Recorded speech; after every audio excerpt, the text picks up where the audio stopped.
سلامات، كيفكن؟ وصفت لكم اليوم كبة مقلية الطريقة اللبنانية. كتير طيبة، كتير مش شوية، ولونها ولا أروع من هيك، ذهبي لونها وقوامها وشغلها كتير حلو. عجبتني كتير لأني عملتها على إيدي، ما عملتها على المكنة. هيدي الكباب عملتهم على إيدي، عجنت البرغل الأسمر بإيدي مش على المكنة. اللي عنده مكنة كتير منيح، بتسهل على الشغل. ليكو هاللون، ليكو شكلون، والله أكله عن جد طيبين طيبين طيبين طيبين. مش شوية. الحمد لله انبسطت فيهم لأنه تعبت فيهم وعطوني نتيجة حلوة، عشان هيك انبسطت فيهم. وهلأ أعطيكم التفاصيل اللي عملتها والكمية والمقادير.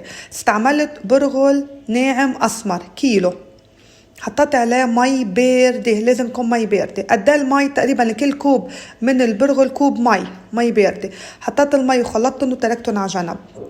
بهالوقت بعمل حشوة اللحمة. الحشوة عبارة عن كيلو لحمة من الخروف، وفيها دهنة، فيها نسبة دهنة كبيرة. بصل حسب الرغبة. ليش حسب الرغبة؟ أنا بحب كمية البصل زيادة. ماشي. وهون للبرغل، عجينة البرغل بحاجة 3 بصليات بدي برشهم وبحطهم فوق البرغل. عندي ملعقتين كبار من الكمون المطحون، وملعقة كبيرة من البابريكا الحلوة، ملح حسب الرغبة، ونص ملعقة كبيرة من تحويشة الكبة أو دقة الكبة، هيدي كتير مهمة. ومي باردة، حصرا مي باردة. برشت 3 بصليات على المبرشة وبضيفهم على البرغل بعدين. هلا قبل ما بلش بالعجنه بلشت بتقلية اللحمه، ليه؟ عشان يخلص الحشوه والعجينه مع بعض. حطيت البصل وبتركه يتقلى، وانا البصل بحمره. البصل حسب رغبتكم، بس الكيلو تقريبا بده 5-6 بصلات كبار. بهالوقت البصلة عم تتقلى منبلش بالبرغل. هون بعد ما تشرب البرغل كل المي، ليكو كيف نشف، رجع نشف. هلا بحركه شويه بايدي، بحركه وبرجع بحط البصل اللي طحنت 3 بصليات كبار. ليش 3 بصليات؟ لانه عندي كيلو برغل بده كمية بصل، ولانه البصل عندنا بهالبلد مش كتير يعني حد وحر، فزدتهم بصل زيادة. هلا بدعك البصلة بالبرغل بهالطريقة، بدعكن كتير كتير منيح. وبرجع بعد هيدي المرحلة بكون عندي مي باردة، ببلش حط مي واعجن. هون ببلش الشغل. بتهيرولي عضلاتكن، ها كل وحدة بتهير زنودة. اللي ما عندها مكنة تهير زنودة وتبلش تدعك تدعك تدعك تدعك تدعك قد ما فيكن. ليه؟ لحتى لازم عنا هون البرغل يتماسك ببعضه، وتفتح حبات البرغل معنا كتير، تفتح تشبع مي وسوائل وتتفتح وتمسك ببعضها مثل العجينة. يعني إذا سكرنا نتفة تمسك ببعضها. برجع هون للحشوة، بقلي شوية الصنوبر حسب الرغبة، والبصلة هي ليكو لونها مأحلي صار عم تتحمر. هلأ بحط عليها بعد شوي اللحمة.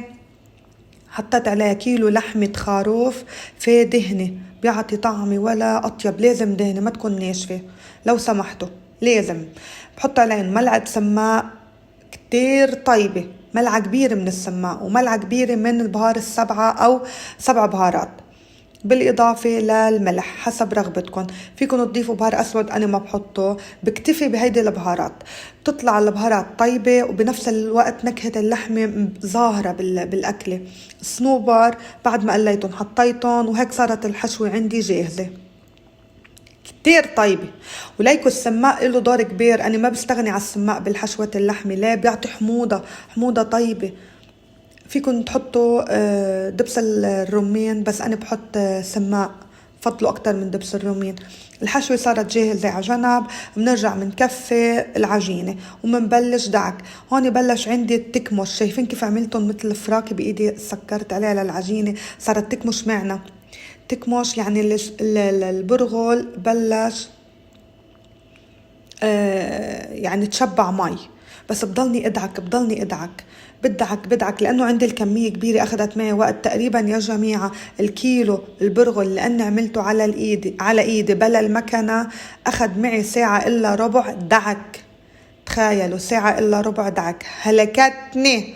اللحمه اللي حطيتها نص كيلو لحمه، طحنته ناعم، حطيته على البرغل بعد ما دعكتهم بايدي للبرغلات كتير منيح. حطيت دقة الكبة وبحطت البهارات اللي ذكرت لكم اياها باول الفيديو اللي هن البابريكا والكمون، بالاضافة لملعقتين وسط ملانين من الملح، وطلع ملحة روعة بعدله. يعني عن جد تعبت فيها بس كيفت بالنتيجة بعد ما قلت ودقتها، ومش طبيعية، كتير كتير طيب كتير. هلا هون ببلش الشغل، ببلش ادعك، بتهيرولي زنودكن وبتبلشوا تدعكوا تدعكوا تدعكوا تدعكوا لتطلع روحكن. خدوا بريك، ليكوا القصة بدها بريك وفنجان قهوة. بلشت ادعك فيها، انا وعم بدعك فيها بدي لكم شغله، ملاحظه مهمه، انتوا عم تدعكوا بتصيروا تحطوا مي، تدعكوا بتحطوا شوي شوي، مش تقعدوا تدلقوا دلق. هلا بشوفوا اني هون قد حطيت مي، كل شوي بحط شويه مي، بمرق شويه مي سقعه وبدعك، مرق مي سقعه وبدعك. صراحه تركت الفيديو كرمال تشوفوا كيف دعكتها وكيف عملتها. شايفين كل شوي بمرق مي وبدعك، بمرق مي وبدعك.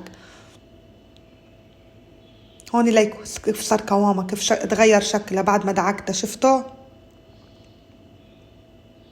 ولازم مي سقعة.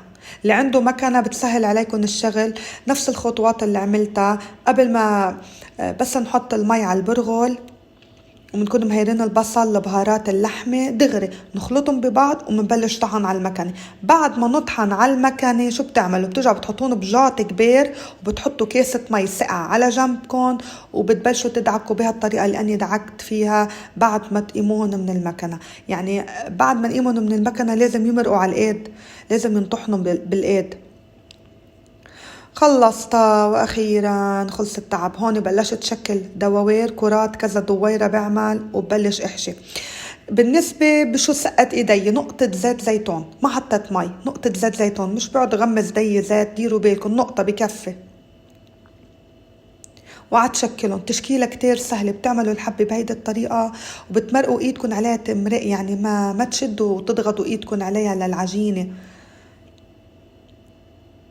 عملت حبتين وصورتهم فيديو كرمال تشوفوا. شايفين كيف شنيتي اللي بسكر، ما بضغط بقسية بقوة، بترك ايدي تتحرك على مهلها والحبة بندية، ما بشد عليها، برخي ايدي انا وعم بشكلها. ماشي، هيدا الشكل اللي عملته، طلع شكلهم حلو وطعمتهم اطيب وشغلهم بفقع عالزبونة، بس طيبين بيستاهلوا بيستاهلوا.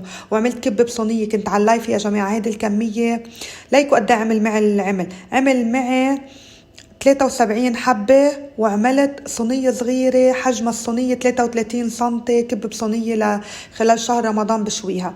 وهيدي حبة تانية شكلتها بالضبط، عم بقلكن قد. والحبة حجمها وسط مش صغار، الحبة حجمها وسط. والحشوة اجت يوم على القد، وبقي شي بسيط من الحشوة، بقينات توفاية. وهذا هو الفيديو يا جماعة، ان شاء الله تكون الوصفة عجبتكم. اذا عندكم اي سؤال، اي شيء استفسار مش واضح، اكتبوا لي بالتعليقات. بالنسبة للبرغل اللي استعملت برغل اسمر، فيكم تستعملوا البرغل الاشقر، بينفع بيطلع غير شكل. وليكوا أنا ما كترت بهارات حمراء على الحبة كرمال بالتحمر معي بالقلي، بتعطيني اللون اللي بدي إياه بالقلي. وهيدي الكمية اللي عملتها بقليها لحتى فرجيكم النتيجة بعد ما عجنتها وشكلتها وحشيتها، لازم فرجيكم النتيجة. هون بحمي الزيت غزير، كمية الزيت تكون منيحة، وبقوي النار على الآخر وبحميه، وبنسقط الكباب وبنقليهم لا يحمروا ويستووا. كل شوية بحرك فيهم، مستأنسة فيهم كأني أول مرة بعمل، مع إنه مش أول مرة، بس انبسطت فيهم لأنه تعبوني صراحة. ما تنسوا تعملوا لي لايك وشير وحركة الاكسبلور للفيديو. وهيدي الوصفة نزلتها، إن شاء الله تنال إعجابكم. يلا بشوفكم، باي.